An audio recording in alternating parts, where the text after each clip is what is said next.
Good morning, Year 13.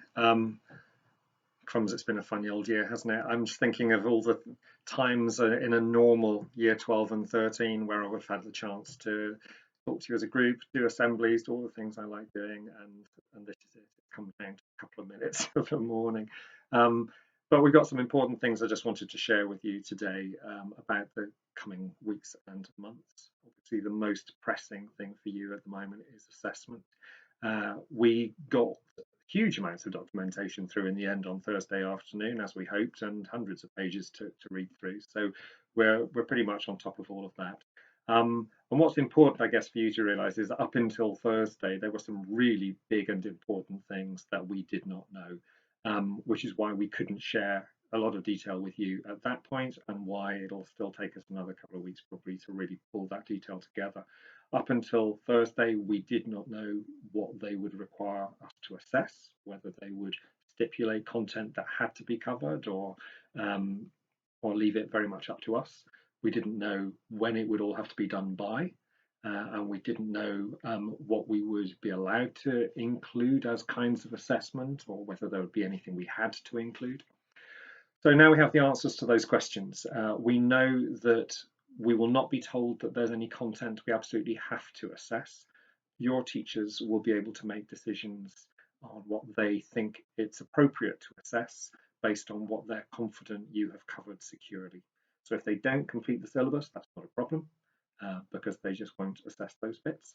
And if there's any elements of the syllabus which they think were done at a time which was far too compromised by lockdowns, again, they just don't have to assess those bits. So the first job your teachers are doing is working out which areas of the syllabus they can now essentially cut out, which they will focus their assessment on. And that's obviously what you want to know, so you know how to revise. And that information will certainly be coming within the next couple of weeks. In the meantime, if you ask your teachers, I'm sure they would be able to tell you some areas of the syllabus which they absolutely guarantee that they would want to assess because they've been securely covered. And in some subjects, it might be particular topics where they think this is completely secure, you can definitely revise this. And in some of the other subjects like maths and sciences, it might be that the emphasis is more, might be on maybe earlier material, which is so foundational the subject, it would be really sensible to start your revision there.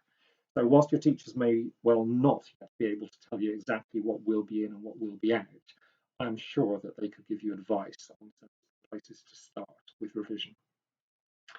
The second thing that uh, we didn't know was when it would need to be done by. Would we have June to do these assessments through, or would it need to all be done by the May half term? And the answer to that is no, it does have to pretty much all be done by the May half term. We have a couple of weeks after that to do some tidying up and moderating. But actually, that moderation period is really important because we need to make sure every teacher has done it in exactly the same way, check that the grades that we come out with are a sensible profile of grades. And so the likelihood is pretty much all of our assessments will need to be done by the May half term, with possibly just a little bit of dribbling after that. And that puts us under a bit of time pressure, but we're confident that we can do it. So that's the third thing we didn't know was what we would be allowed to include. It was up for grabs whether we would be allowed to refer to material from before like this Christmas. It was possible that they might stipulate exam papers that we had to do, and indeed that every person in the country would do on the same day. And again, we know that they've actually given us the maximum possible discretion on that. There won't be any papers that we all have to do. They will be providing some questions and things that we can use if we wish. We can use whatever information we want from whatever part of the course we want. They've talked about using a combination of mock exams, coursework, class and homework if necessary.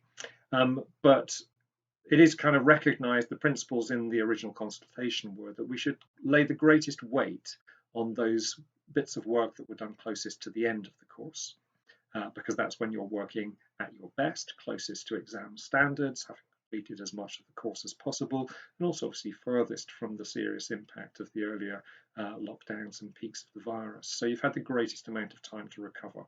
So we will be placing the greatest weight on things done closest to the end, and also the things that clearly are done with the greatest level of control, so that we can be confident that this is your work we're looking at and not something that's been, pepped up by who knows what other processes.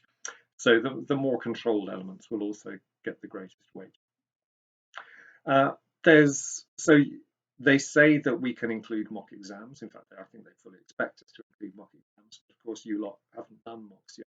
They would have fallen at the absolute worst possible time when we didn't know what any of the rules were, and we were in the middle of lockdown.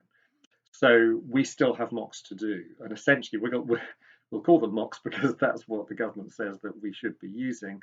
But essentially, the exams that we will set for you sometime between Easter and the May half term will more or less be a terminal paper.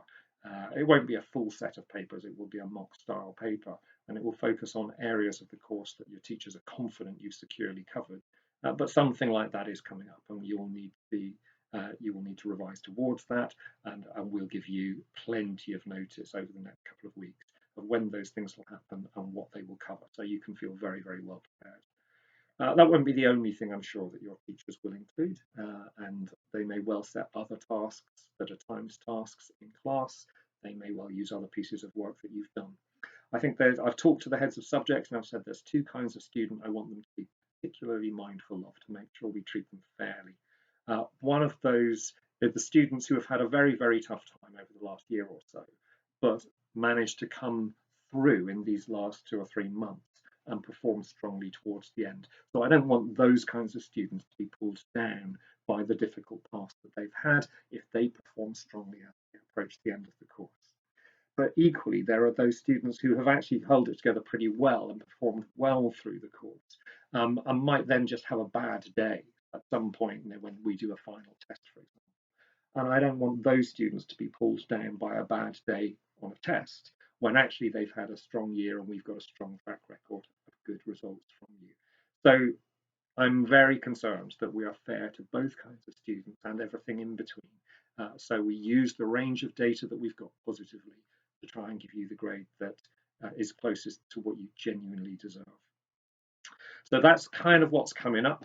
You can expect a rough outline of it towards the end of next week, saying when exams will be and the shape of it, and you can expect more detail, hopefully including a pretty tight timeline and content list from subjects, hopefully within a couple of weeks before you come back into school for the last 3 weeks of this term.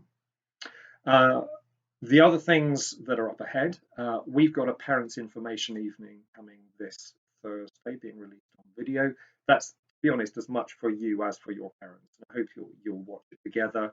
It will cover some stuff like this about the assessment process and the other processes for the end of the year, but it's also going to cover student finance and HE decision responses quite heavily. With Isaac pulling in some stuff about that. So you need to watch that together because that's something that all of you need to know if you're thinking of going to university next year, because you'll need to make student finance applications. And then the other thing I've just mentioned, because you've had emails about it, is testing. We are going to be doing some testing for everybody in year 13 who wants it over the coming weeks. We're doing this through packs provided by Bristol University through the Comins project. You're not required to do that, but if you would like to do twice weekly testing from home, we're going to provide you with packs to do that. And you just need to respond to the link from the Comins project that comes through in your email and sign up for that. And then you pop into school during our testing week and you can pick up those packs and then you can do them for the next 6 weeks, 2 tests a week, and make sure that you're as clear as possible and safe. Okay, that's everything from me for now. All the best. We will speak again, I'm sure, soon. Hang in there, it's going to be fine, I promise.